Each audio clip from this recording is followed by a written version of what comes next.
Hi అండి, welcome back to our channel. ఈరోజు వీడియోలో ఏపీలో స్టాఫ్ నర్స్ సెలక్షన్ ప్రాసెస్ ఎలా జరుగుతుంది, మెరిట్ లిస్ట్ వేటి ఆధారంగా తయారు చేస్తారు, అలాగే మీకు వచ్చిన పర్సంటేజ్ని బట్టి ఏ ర్యాంక్లో ఉంటారు మెరిట్ లిస్ట్లో ఉన్న వివరాలు తెలుసుకుందాము. ఈ మెరిట్ లిస్టు 3 పారామీటర్స్ బేస్ చేసుకుని తయారు చేస్తారు. ఫస్ట్ది నర్సింగ్లో మీకు వచ్చిన మార్క్స్, 2 ఏజ్, 3 కాంటాక్ట్ బేసిస్లో మీ వర్క్ ఎక్స్పీరియన్స్. టోటల్ 100 మార్క్స్లో నర్సింగ్ మార్క్స్ 75, ఏజ్కి 10, వర్క్కి 15 మార్క్స్ అనేది డివైడ్ చేస్తారు.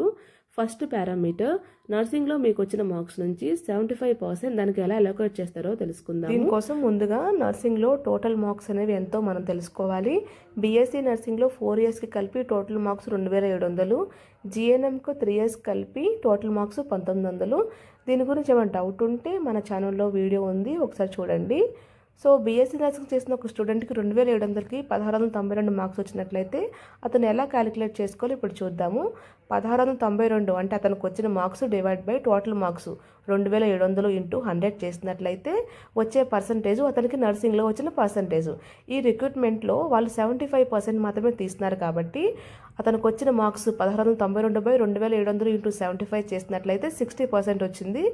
ఇది ఫస్ట్ పారామీటర్లో అతనికి వచ్చిన మార్క్స్. మెరిట్ లిస్ట్లో అతని పేరు పక్కన ఫస్ట్ పారామీటర్లో 60 మార్క్స్ ఉంటాయి. ఇప్పుడు ఇదే మార్క్స్ ఒక జిఎన్ఎం స్టూడెంట్కి వచ్చినట్లయితే అతనికి వచ్చిన marks 1692 divide by total marks జిఎన్ఎంకి 1900 కాబట్టి 1900 వేసుకొని ఇంటూ 100 చేసినట్లయితే 89 వస్తుంది. అది అతనికి జిఎన్ఎంలో వచ్చిన పర్సంటేజ్.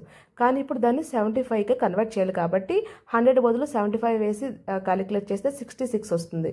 సో ఫస్ట్ పారామీటర్లో అతనికి 66 వచ్చింది. మెరిట్ లిస్ట్లో అతని పేరు పక్కన 66 మార్క్స్ ఉంటాయి. సేమ్ మార్క్సే, కాకపోతే గ్రాండ్ టోటల్ వేరు కారణంగా బీఎస్సీ వాళ్ళకి 60 మార్క్స్, జిఎన్ఎం వాళ్ళకి 66 మార్క్స్ అనేవి వచ్చాయి. దీన్ని బట్టి బీఎస్సీ కన్నా జిఎన్ఎంకి జాబ్ వచ్చే ఛాన్సెస్ కొంచెం ఎక్కువగా ఉన్నాయి. సెకండ్ పారామీటర్ చూసుకున్నట్లయితే ఏజ్ ఆర్ సీనియారిటీ.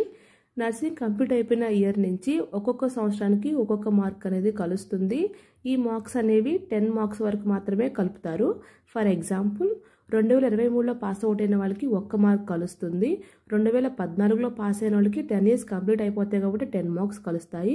2014 ముందు పాస్ అయిన వాళ్ళకి కూడా 10 మార్క్సే కలుస్తాయి. ఏజ్ ఎక్కువగా ఉన్నా సరే 10 మార్క్సే లిమిట్ కాబట్టి 10 మార్క్స్ వరకు మాత్రమే కలుస్తుంది.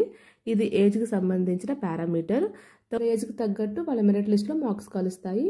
ఇక థర్డ్ పారామీటర్ వచ్చేసి సర్వీస్ వెయిటేజ్. ఇక్కడ 15 మార్క్స్ వరకు కలుస్తాయి.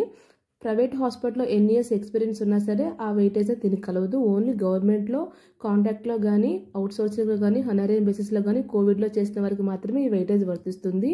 ఈ వెయిటేజ్ కూడా వర్కింగ్ ఏరియాని బట్టి మారుతూ ఉంటుంది.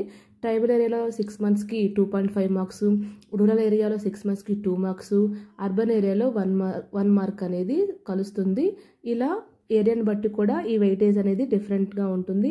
ఇప్పుడు ఈ వెయిటేజ్ ఎలా క్యాలిక్యులేట్ చేయాలో తెలుసుకుందాం. సపోజ్ ఒక పర్సన్కి రూరల్ ఏరియాలో 3 ఇయర్స్ ఎక్స్పీరియన్స్ కనుక ఉన్నట్లయితే 6 మంత్స్కి 2 మార్క్స్ చొప్పున సంవత్సరానికి 4 మార్కులు కలుస్తాయి. 3 ఇయర్స్ కాబట్టి 3 × 4 12 మార్క్స్ అనేవి అతని మెరిట్ లిస్ట్లో యాడ్ అవుతాయి. అతని పేరు పక్కన థర్డ్ కాలంలో 12 మార్క్స్ కలుస్తాయి. ఇప్పుడు ఇంకో పర్సన్కి అదే రూరల్ ఏరియాలో 4 ఇయర్స్ ఎక్స్పీరియన్స్ ఉన్నట్లయితే 4 × 4 16 మార్కులు కలవవు.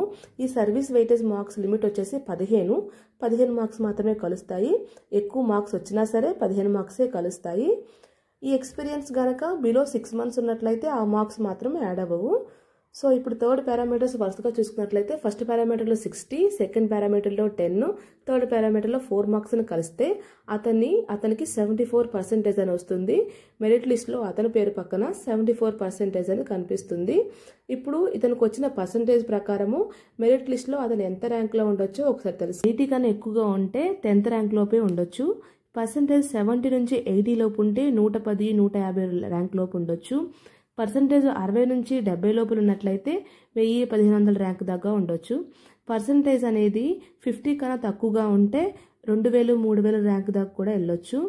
ఇలా మెరిట్ లిస్ట్ ప్రిపేర్ చేసిన తర్వాత రూల్ ఆఫ్ రిజర్వేషన్ ఆధారంగా సెలక్షన్ లిస్ట్ అనేది ప్రిపేర్ చేస్తారు.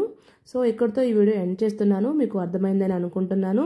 ఇలాంటి వీడియోస్ మీరు మిస్ అవ్వకుండా ఉండాలనుకుంటే ఛానల్ని ఇప్పుడే సబ్స్క్రైబ్ చేసుకోండి. అలాగే మీ ఫ్రెండ్స్ కూడా షేర్ చేసుకోండి. మళ్ళీ ఇంకో వీడియోతో కలుద్దాము. Thank you for watching.